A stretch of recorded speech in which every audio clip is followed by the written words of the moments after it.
I think if you live here in Bristol Bay, salmon just become a part of your life. What'll it be on the Bering Sea? A native tradition of sustainable salmon fishing or offshore oil and gas drilling? We're going down. You'd never expect like such a small little organism to filter that much water and clean our harbor. It's called the Billion Oyster Project, and you'll definitely be surprised to find out where it is and who's in charge. We had something to give them that they could see that we meant business. Small town versus big oil and gas. We'll show you one community's response to a proposed fracking plan. We don't really have a horse in this race. And in Colorado, no shouting, just science. The impact of hydraulic fracturing on air and water. We're hauling in some great stories, starting now on This American Land.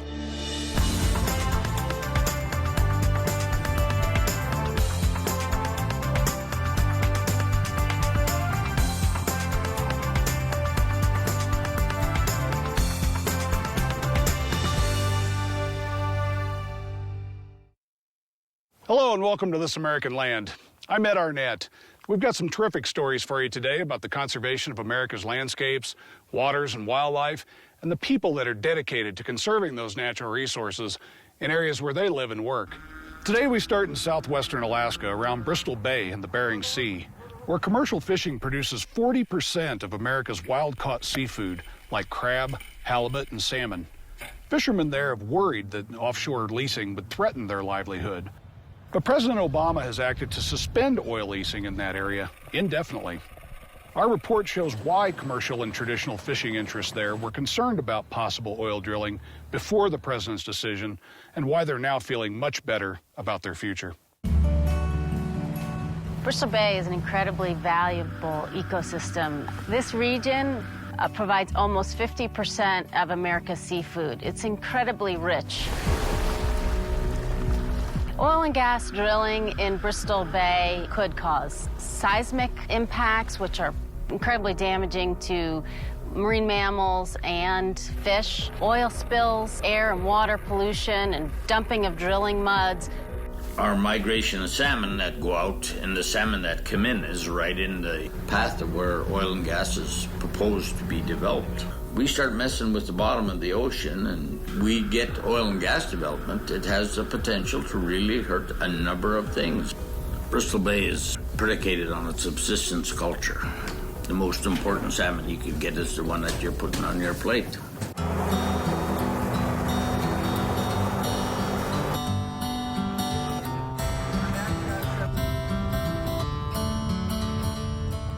Fishing, it's the backbone of our communities in the villages. 80% of what lands on the table is what we catch.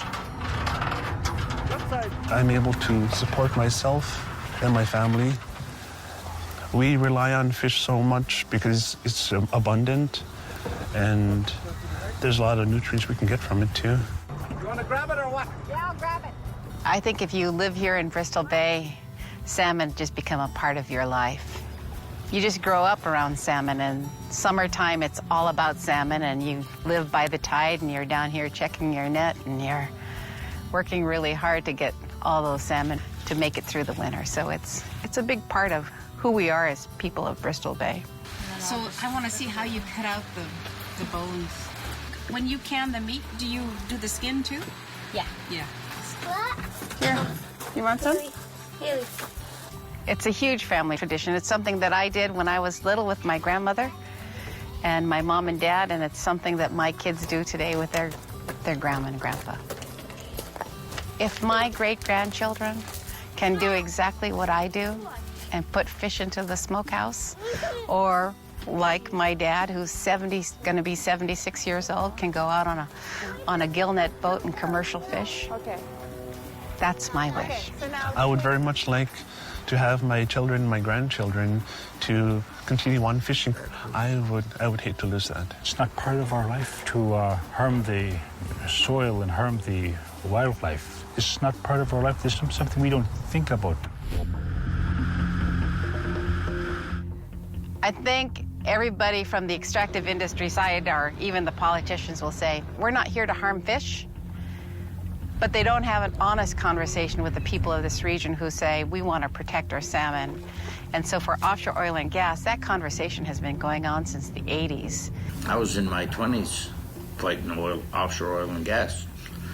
I'm going on 64 years old, and the threat is just alive today as it was when I was in my 20s. When we had these early conversations about offshore oil and gas in the 80s, then we had Exxon Valdez oil spill. And that's a huge wake-up call.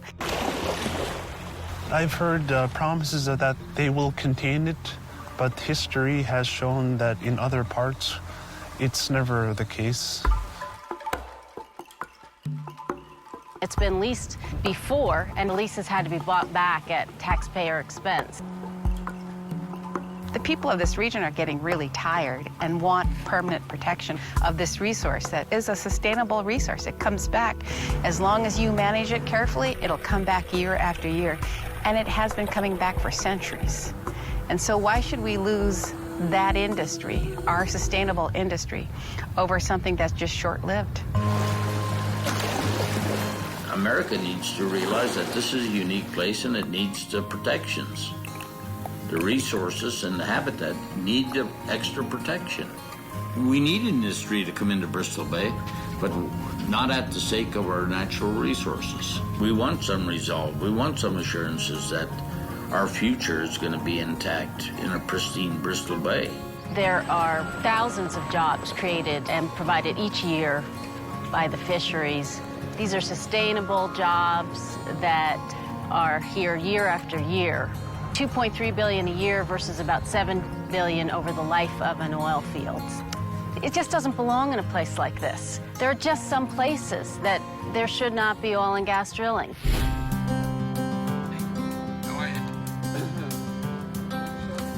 Earlier today, I took action to make sure that one of America's greatest natural resources and a massive economic engine, not only for Alaska but for America, Bristol Bay, is preserved for future generations. The leadership shown by this administration to protect a place in Alaska that is so important to the people here is one of the best decisions this administration has made.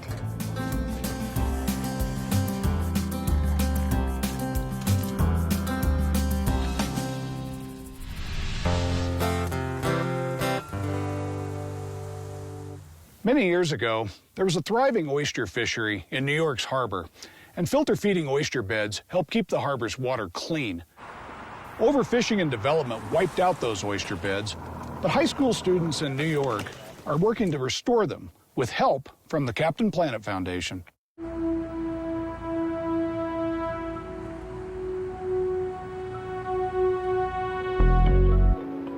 I think the funny thing about New York City is that people don't really feel connected to the water. I'm Lee Dillon. I'm one of the dive instructors from New York Harbor School. When I was a kid, to me, the idea of even touching the water was like you're taking a risk. It was dangerous. Diver going down. And when I first started diving in New York City, I was amazed at how much I saw. I thought that I would just go in and see nothing but muck and garbage. But there's tons of organisms down there. What most Americans don't know is that oysters are very, needed in the environment. They're filter feeders, and one oyster can filter around 50 gallons of water a day. You'd never expect such a small organism to filter that much water and clean our harbor.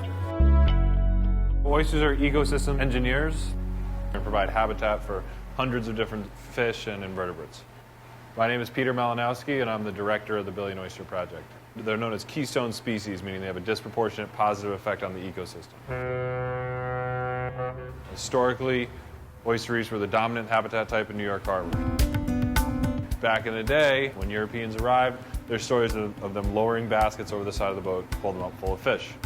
And when we ate all the oysters and removed all that habitat, we sort of cut the whole ecosystem off at the knees. In 1972, with the passage of the Clean Water Act, it became illegal to pollute in New York City. Since then, it's gradually become cleaner and cleaner, and now The water can support invertebrate larvae, which it didn't used to be able to, and so oysters are coming back and barnacles are coming back. And so we're just trying to give oysters a little boost. So get people moving. We have to get on the boat. We're going to hit dark at 4:30, so we really got to get cracking. Any free hands go downstairs and start loading the boat? Yeah, just go downstairs and start getting things together.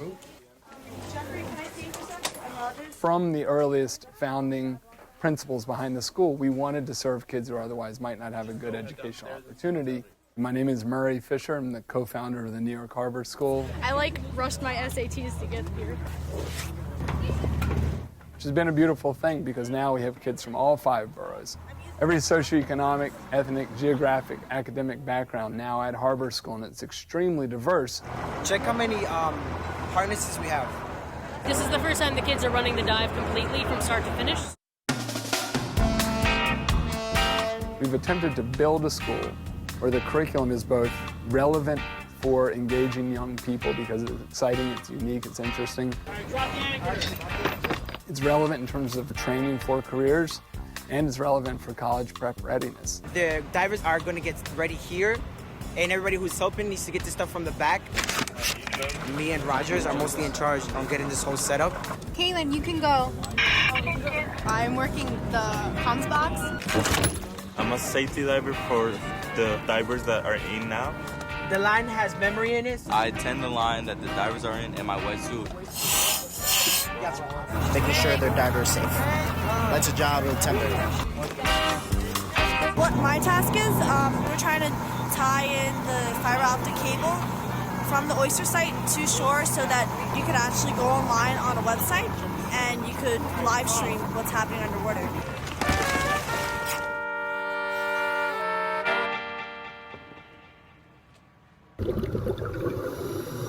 Students have done everything from running the perimeter to installing loose oyster to monitoring the oysters by taking samples up onto the boat.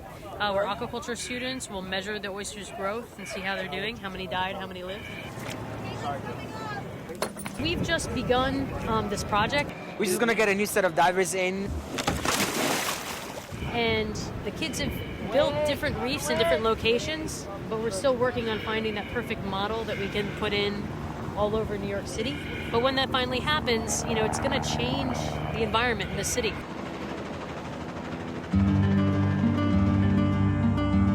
I mean, we're basically fixing 100 years of mistakes that our parents and grandparents made, if not, directly, indirectly, just by living in the city.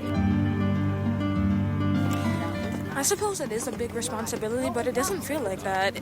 I heard a saying once, if you enjoy something, you never really work a day in your life. And that's exactly how this is for me.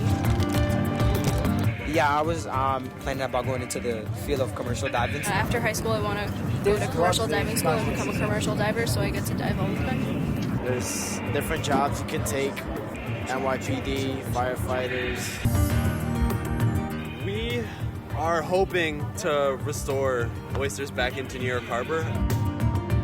I think what we hope is that in 50 years, they're going to take their grandkids to the shores of the Hudson River, to the East River, and go for a swim. All right, ready? 1, 2, 3, arms up! In 20 years, I see this and the water's clear or clean.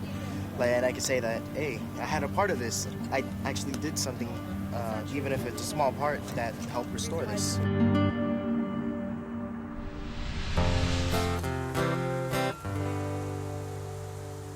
The practice of hydraulic fracturing, or fracking, in drilling for natural gas has become very contentious. Energy companies say fracking is safe, but critics say that injecting toxic fluids deep underground to release gas from shale rock causes pollution of groundwater and air, and even earthquakes. Some communities have tried to ban fracking, including a town in New York that actually succeeded. This report, produced with Earth Justice, tells that story. That's his itchy spot. I never get tired of looking at this valley. It's just so gorgeous. And this is what we'd lose, of course.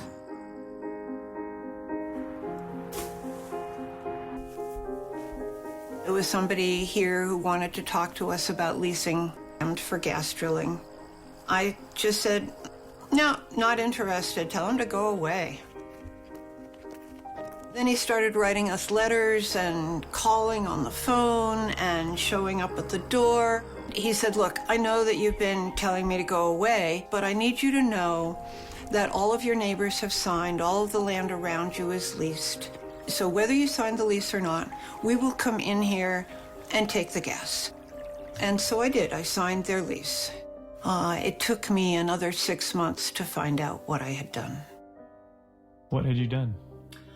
I had,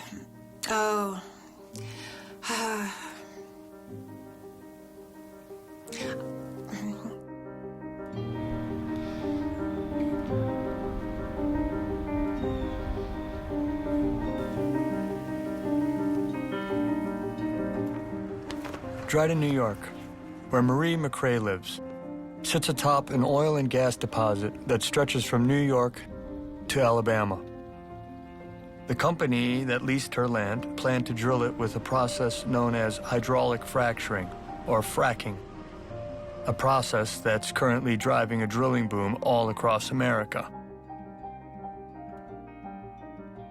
While fracking produces profit for some, Marie learned that it also produces pollution, industrial explosions, earthquakes, and changed communities. She also learned that she wasn't the only person being approached. there were people who were organizing educational forums for the public where I learned about high-volume hydraulic fracturing. Every little bit of information that I got was worse than what I had known before. We started working together, I would say at least 2 or 3 times a week in the early days, and deciding, well, what are we going to do? What can we do? And what are our options? Because the industry kept telling us, we have the power, you have none, we are coming, get out of the way or leave. And we were like deer in the headlights. We don't know what to do. We don't know what to do. They're telling us we don't have a choice. And here comes 2 attorneys, New Yorkers, who said, you most certainly do have a choice, but you have to act very quickly. There was this general perception that fracking was coming. There was nothing you could do. There was this oncoming train wreck. You knew it was going to be a train wreck, and you couldn't even get out of the way. From our background, having been corporate lawyers, our thinking was there has to be something you can do. You don't keep a job as a corporate lawyer telling your clients no, they can't do something. Like, you find a way for them to do what they want to do. So we started looking at this like, well, so what can you do? They say you can't regulate the industry, so what's a regulation? As we looked and started researching this idea of, well, what's a regulation? It became clear in New York that a land use prohibition was not considered to be a regulation of an industry. So we were like, well, it looks like you could prohibit this, which was sort of an emperor has no clothes moment. It was like, well, we can't regulate it, but we can say no. Like, that's pretty good. Like, we'll take that. But nobody had said that.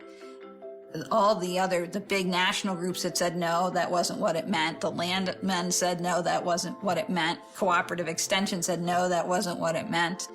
And we were 2 lawyers from Ithaca, and we're like, well, we disagree with everyone. It was sort of like this little glimmer of hope that came out. It's like, wow, you mean there might be something we can do at a local level? So that glimmer of hope really brought this team together, and we said, okay, how do we do this? And we met with David and Helen, and they said, you know, they're doing the same thing in a neighboring town, Ulysses, and they're doing it with a petition drive. So start a petition drive. We went door to door, talking to our neighbors, talking to people we'd never met. And then we have folks on our team like Martha Ferger, who's 88 years old, and she knows everybody. What she did was sit at her table with the phone and called everybody she knew and told them they had to come to her house and sign this petition. And it's amazing. She got the most number of signatures. We sort of made it a challenge as well, and Joe Wilson did this. Every evening, Joe would send an email. I got this number of signatures today. How many did you get? On the night that we announced it to the town board, we were able to walk into that town board meeting with a stack of petitions. We had something to give them that they could see that we meant business, and so did everybody who signed that. After receiving the petition, holding a public comment period, and debating through hours of meetings, the board scheduled a vote to decide whether or not the town would allow fracking. I think each board member would say that they really did not absolutely make up their minds until that night. And right up until the day that we were there at that meeting, we were not 100% sure that we had unanimous votes. When a vote is called, each town board member has to respond individually down the line, and each one of them said yes, yes, yes, yes, yes.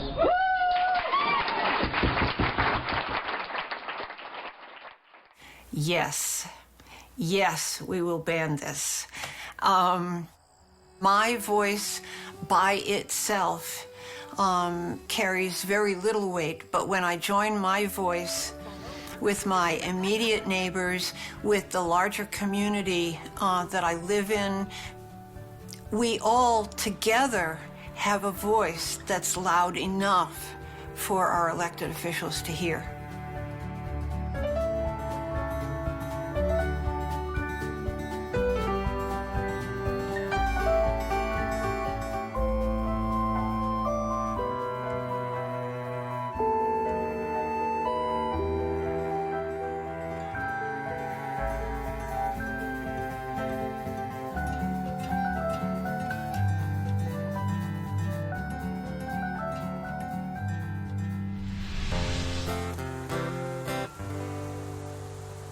Making and enforcing policies about fracking are often steeped in politics.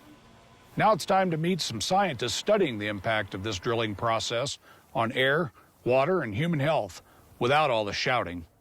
Miles O'Brien has more on our Science Nation report from Colorado. In Colorado, drilling for oil and natural gas using hydraulic fracturing, or fracking, is big business. But questions about its impact on the air and water are far from settled. One side was constantly contradicting the other side. And so we thought that's the perfect role for an academic endeavor in this area. With support from the National Science Foundation, environmental engineer Joseph Ryan at the University of Colorado Boulder heads a team gathering data on the impact of oil and gas development on the environment. The big goal of our project is to take the scientific information and figure out a way to put that into some kind of decision framework, some way to turn that information into knowledge that can improve our approach to making regulations and developing policy in this area. This graph on the lower right, the red line, shows the increasing level of methane. Research scientist Bruce Vaughn covers a lot of ground in this mobile laboratory.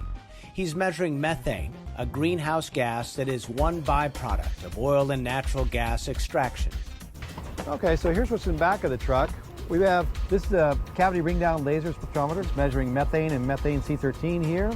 I think one of the most important things we can bring to this study is a feeling of neutrality. We really are all about producing solid science that will help feed the debate with some real information, and we don't really have a horse in this race. To simulate a spill of fracturing fluids, we're actually injecting a mixture of 4 different compounds. Ryan's team wants to know more about how long fracking chemicals might persist in the ecosystem should they make their way into the groundwater. The main goal would be to see how quickly those compounds are removed naturally. Some of those compounds are removed rather quickly, and that some of the other compounds stay around for quite a while, which could possibly present more of a problem for groundwater contamination. The project also looks at issues such as air quality, human health, and energy sustainability. We want to be able to reach people who may have oil and gas development going on nearby them. They don't know where to get information that they can trust. The difficulty of trying to reconcile these two opposing points of view may force them to realize that there must be some better source of information. A renewable energy economy is likely decades away. Putting science to work, understanding how to maximize the benefits of fossil fuels now while curbing the negative impacts. That's a powerful idea. Now here's a quick look at a story from our next show. When you have a people that have a history like our people have with these magnificent animals, their absence has been felt. Wild bison return to the Great Plains of Montana. We'll show you part of their difficult journey. These are the descendants of the last wild bison that survived the slaughters of the 19th century, and we don't want to see them being slaughtered in the 21st century. Thanks for watching, and remember, you can always catch us at thisamericanland.org. We'd like to hear your comments and ideas for stories that we should be covering. We'll see you next time. For more information about this program, visit thisamericanland.org. Funding for This American Land is provided by the Turner Foundation.